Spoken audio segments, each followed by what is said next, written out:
Imagine a world where the whims of a single man lead to the death and displacement of hundreds of thousands of people. This is not a dystopian fiction, but the true story of Idi Amin, the self-proclaimed last king of Scotland, whose rule in Uganda from 1971 to 1979 marked one of the most brutal and bizarre chapters in 20th century African history. Idi Amin Dada Umi was born around 1925 in Koboko, in the West Nile province of what is now Uganda. From a marginalized ethnic group and a poor background, Amin received little formal education. He began his military career in 1946 when he joined the King's African Rifles of the British Colonial Army as a private.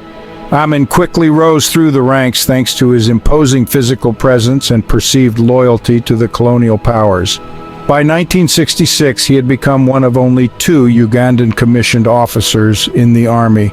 He was a favorite of the British because of his unquestioning obedience, a trait that would later take a dark turn. In January 1971, while President Obote was abroad, Amin seized power in a military coup.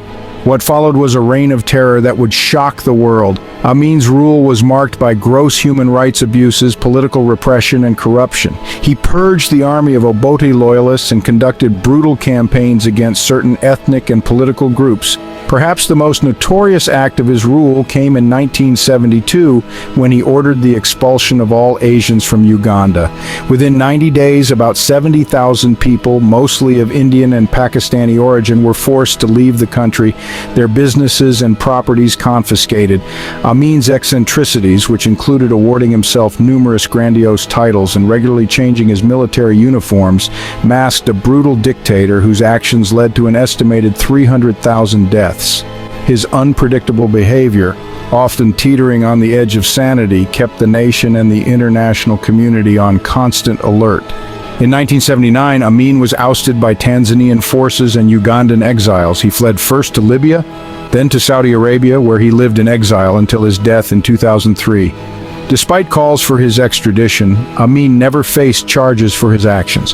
In summarizing the key points about Idi Amin's life and rule, a few things stand out.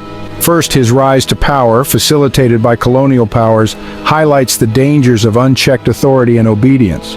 Second, his rule, marked by brutal repression and ethnic cleansing, serves as a grim reminder of the human cost of dictatorial regimes. Lastly, his exile and death without facing charges underscore the often unfortunate reality of international politics and justice. The story of Idi Amin, a ruler whose reign brought terror to the heart of Africa, is a cautionary tale. It serves as a reminder of the dark side of power, the human cost of repression, and the often complex and unsatisfactory path of justice. Amin may be gone, but his legacy continues to cast a long shadow over Uganda, a country still grappling with the scars of his rule.